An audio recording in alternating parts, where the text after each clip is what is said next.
Agradecemos a Jesus a oportunidade de estarmos aqui realizando mais um estudo na noite de hoje. Escolhemos a lição preparatória do livro Dias Melhores, de Carlos Bacelli, que tem o título Doença e Cura. Se estás doente, não menosprezes a oportunidade de meditação que a doença te oferece. Aparta o espírito do corpo e reflete na transitoriedade de tudo que te rodeia. Conserva, sim, a esperança de cura, mas não te enganes quanto à fatalidade do teu desenlace que mais cedo ou mais tarde ocorrerá. Prepara-te para o inevitável confronto com a verdade. Desapega-te do que te retém o espírito no cativeiro da ilusão. Desperta da profunda letargia em que viveste até hoje e valoriza o tempo que te resta no corpo perecível. Se readquirires o equilíbrio orgânico, não ouvides que mais tarde voltarás a enfermar. A desencarnação é lei natural.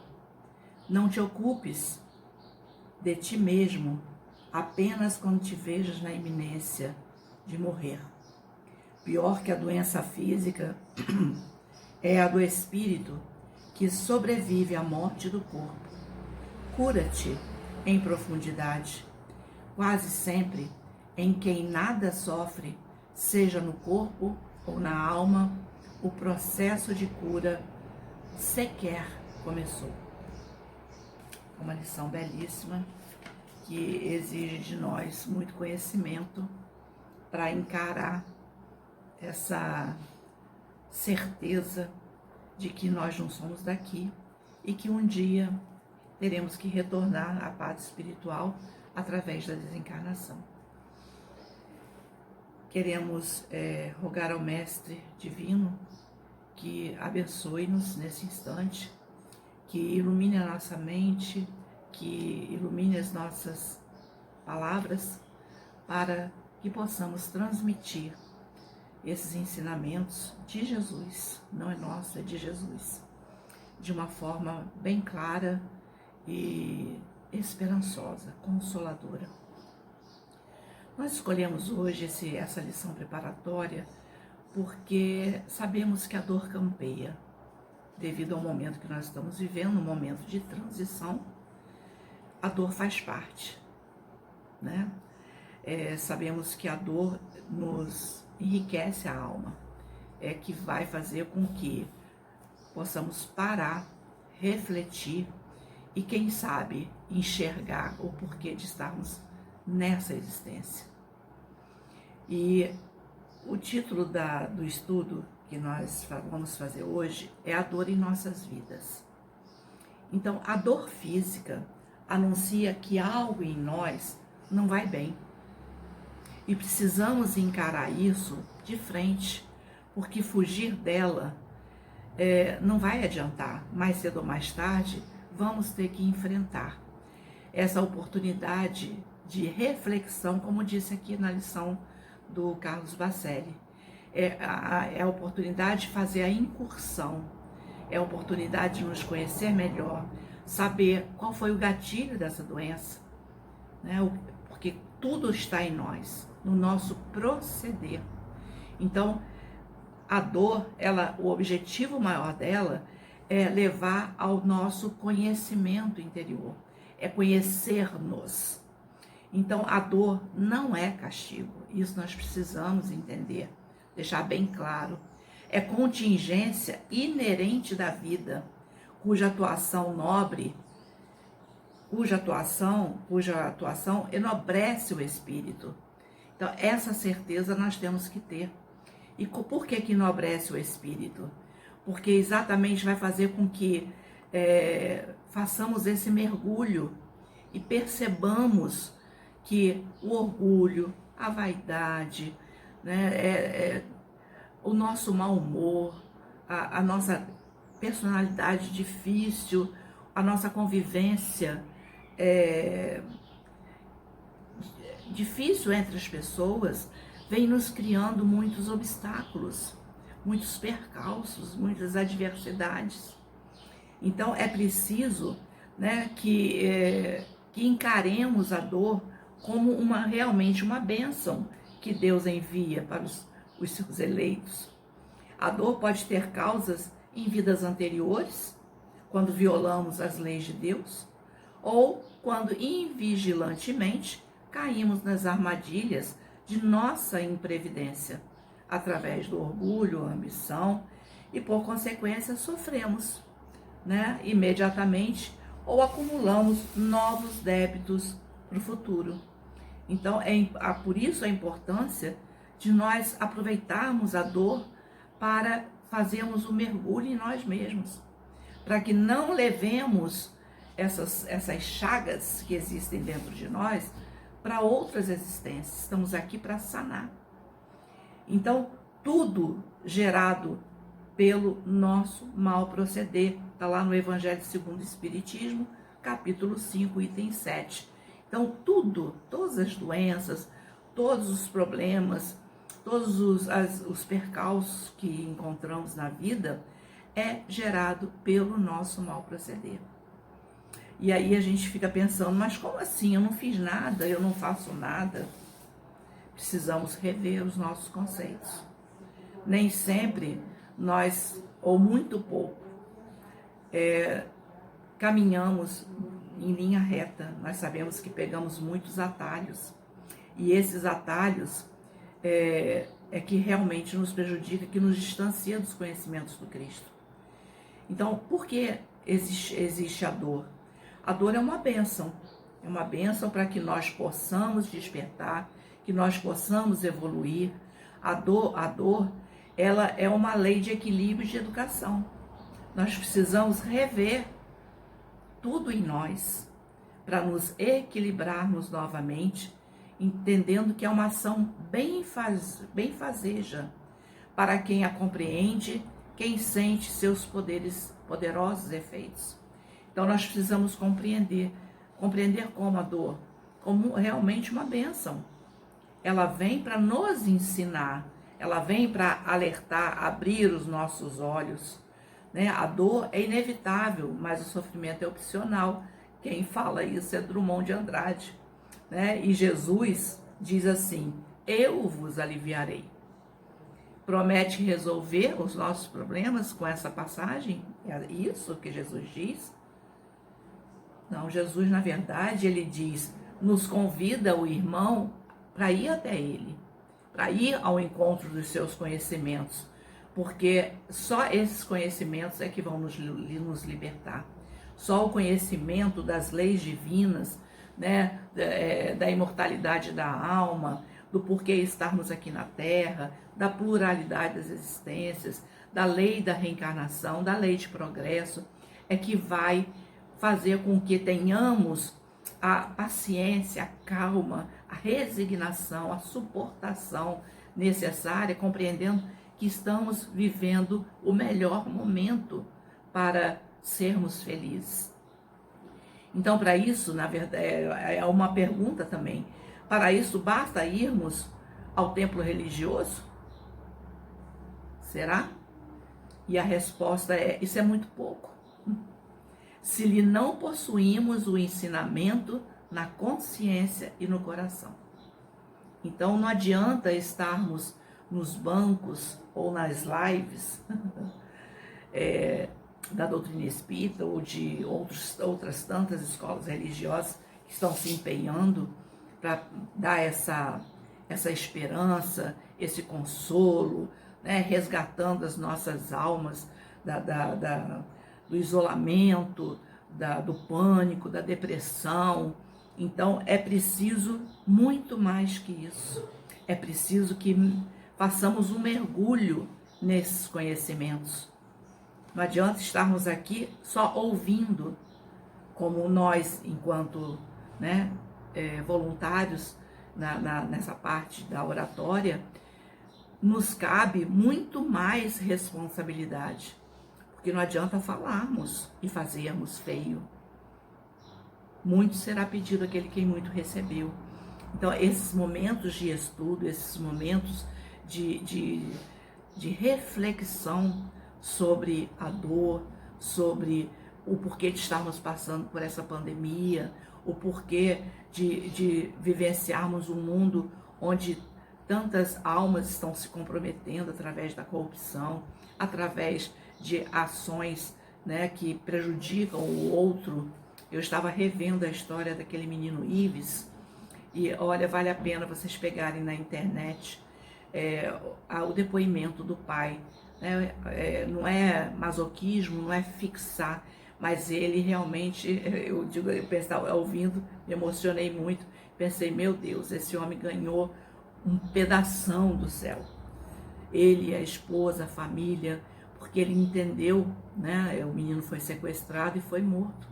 E ele entendeu que se ele não perdoasse, ele não teria condições de viver mais, porque ele estava se envenenando com esse ódio. E aí ele buscou, Sérgio, o nome do rapaz, que fazia a segurança das lojas dele, daquela região toda ali, dos comerciantes, e pediu perdão. Ele pediu perdão. Olha só que isso tem que ter um conhecimento muito grande. E ele disse que uma das bênçãos que ajudou ele bastante foi ter conhecido a doutrina espírita. Porque ele entendeu que nós não somos daqui. E ele falou assim, bom, se nós não somos aqui, eu vou encontrar o meu filho em algum momento da minha longa existência. E para eu poder encontrá-lo bem e não detonado de tanto veneno, de ódio, eu preciso me recompor a minha família. E ele criou o Instituto Ives. E aí ele dá um exemplo, ele disse que ele passou a buscar as famílias que vivenciavam a mesma situação, ou situações parecidas, e ele deu um suporte muito bom para a mãe da Isabelle Nardoni. Disse que ela estava assim, prestes a sucumbir. Então, olha bem, ele não apenas pensou nele, na família dele, ele pensou nos outros. E a partir do momento que ele pensa nos outros, ele sai dessa dor que estava dilacerando a sua alma. E é isso que nós temos que fazer no momento que chega a dor, que chega a depressão, que chega a pensamentos difíceis, que alguém faz um mal terrível para os nossos ou para nós. Nós temos que encontrar esse caminho. Se ele encontrou, nós também podemos. Então, o Espiritismo realiza o que Jesus disse do Consolador prometido: conhecimento das coisas, fazendo com que o homem saiba de onde vem, para onde vai e por que está na Terra. Então, é esse conhecimento que realmente vai nos libertar, né? Como disse tão bonito, né, no depoimento do pai do Ives. Atrai para verdadeiros princípios da lei de Deus e consola pela fé e pela esperança. Entendendo que não tem outro meio de compreendermos tamanha brutalidade, tamanha violência, se não for através da lei da reencarnação, da imortalidade da alma, da pluralidade da existência. Nós sabemos que continuamos, que estamos apenas de passagem aqui na Terra. Daqui a pouquinho estaremos reencontrando com os nossos afetos e desafetos. Vamos estar sendo agasalhados, abraçados. Só isso que vai fazer com que olhemos toda a nossa dor, façamos um pacotinho dele e joguemos no lixo. Para recomeçar. Recomeçar, né, com dificuldades, óbvio. Imagina a dor desse homem, dessa família. Não é pouca coisa, não. Eu não consigo nem me colocar no lugar, na verdade. Então, o Cristo Consolador, que está lá no capítulo 6 do Evangelho, ele diz: vinde a mim todos vós que estáis aflitos e sobrecarregados, que eu vos aliviarei. Registrado em São Mateus, capítulo 11, versículo 28. E é importante entendermos que enquanto tivermos ligados ao Senhor, podemos confiar. Sempre estaremos andando no caminho certo, seguro, e podemos tomar novas decisões tranquilo, pois o Senhor está conosco. Essa certeza nós temos que ter. Só isso para nos tirar do poço, só isso para nos tirar do olho do furacão, da revolta, da tristeza, da amargura, da depressão. Não existe dor na alma humana que não proceda do próprio comportamento. Está lá no Consolador Emmanuel. E tem o livro Consolador Prometido também, né?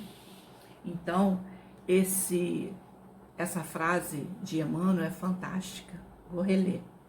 Não existe dor na alma humana que não proceda do próprio comportamento. Então, não adianta nós queremos vestir máscaras para encobrir as nossas ações equivocadas. É humano errar. Permanecer no erro não é.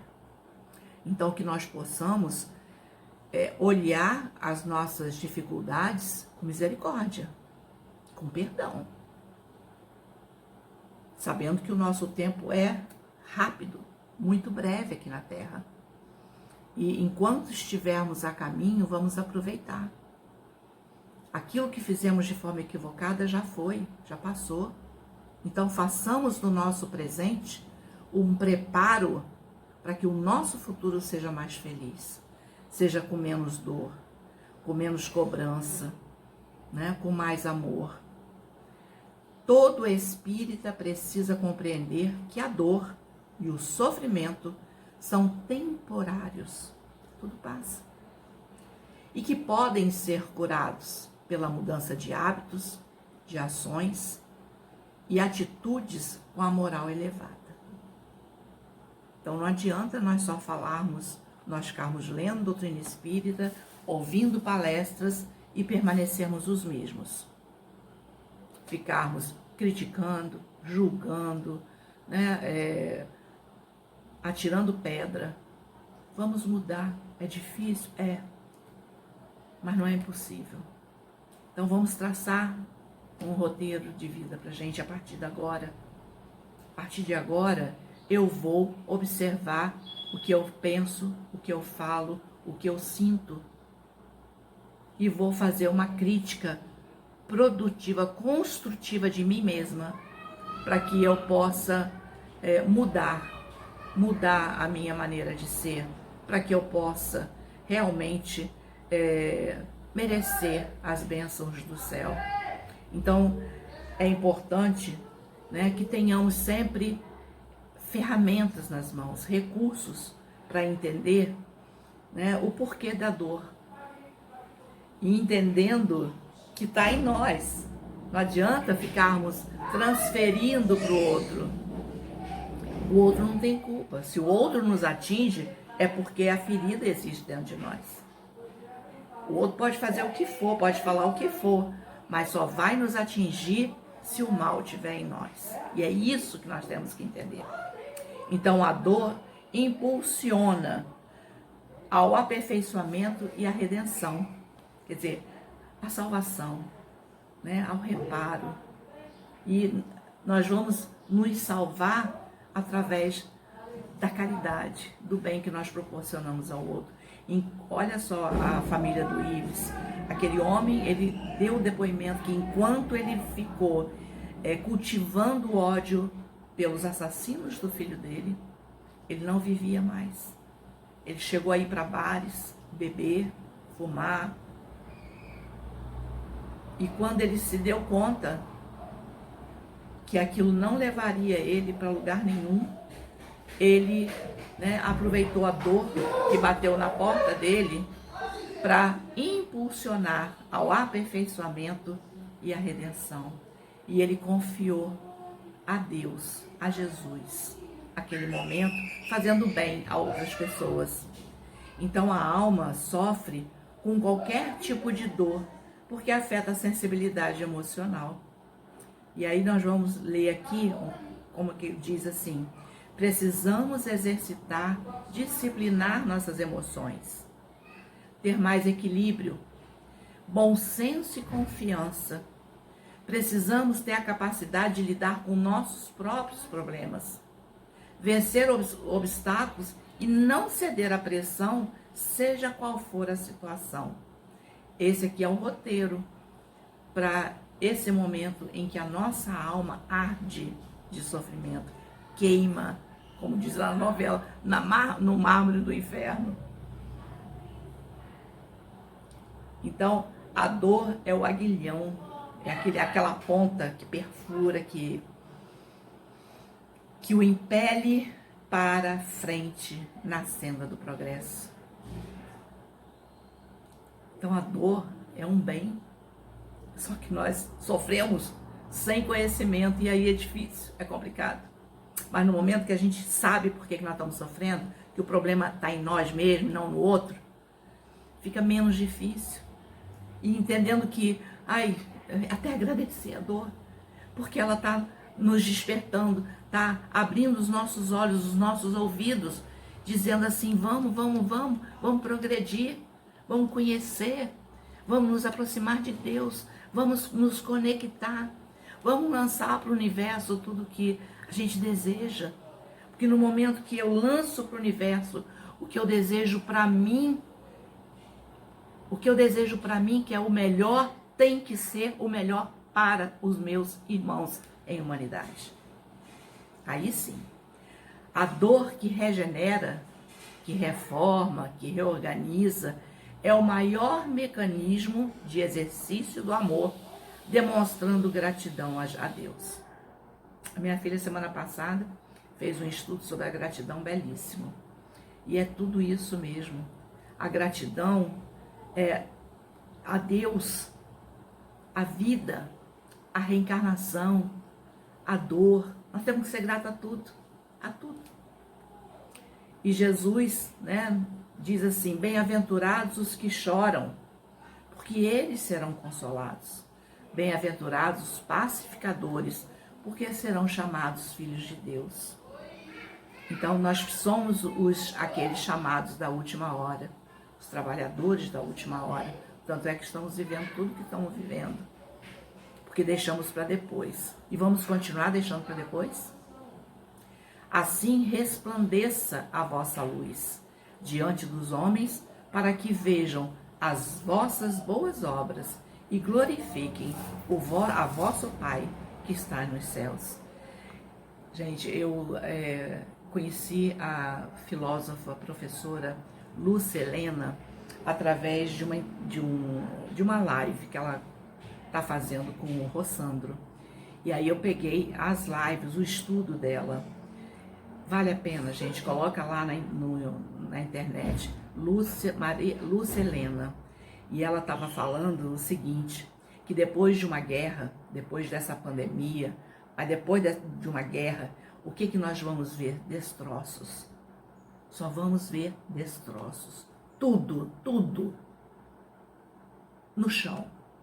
E aí ela diz, quando nós olharmos os destroços e passarmos por eles, será que nós vamos enxergar os ricos com a poupança cheia, aqueles que têm 1001 apartamentos, aqueles que têm a conta bancária abarrotada de dinheiro, ou o que nós vamos encontrar são faíscas do bem, pessoas de luz, que vão ajudar a tirar todos aqueles entulhos para refazer tudo que foi destruído. E são essas fagulhas que Jesus está pedindo de nós, que sejamos portadores do bem, que falemos do bem, que tenhamos palavras de equilíbrio, de amor, e não palavras que afrontem, não palavras que machuquem, que tenhamos, que sejamos requintados de palavras que realmente vão fazer com que os nossos irmãos consigam se levantar do momento de dor e de sofrimento, que os nossos irmãos consigam enfrentar né, no momento da doença, com resignação, superando a si mesmos. Então, para finalizarmos, nós vamos ler aqui uma fala, eu peguei aqui do Chico, de Gandhi. Então diz assim, do Chico, né? Outro dia me perguntaram por que eu continuo trabalhando, apesar da enfermidade e as limitações. E ele responde, estou doente, mas ainda não cheguei à inutilidade. Ou fazemos, ou fica por fazer. A escolha é nossa, né? Então, ou nós vamos fazer, arrastando, ou nós vamos deixar para depois. O que é melhor?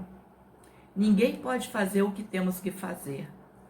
A gente tem que aguentar. A desistência do dever gera um complexo de culpa muito grande.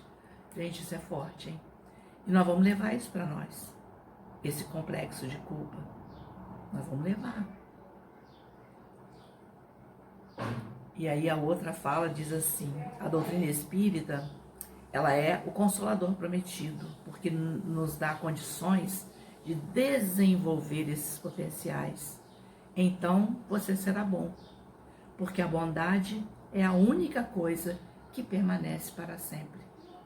Então que possamos realmente encontrar em nós, né, motivos para ser feliz, motivos para superar, para enfrentar a dor.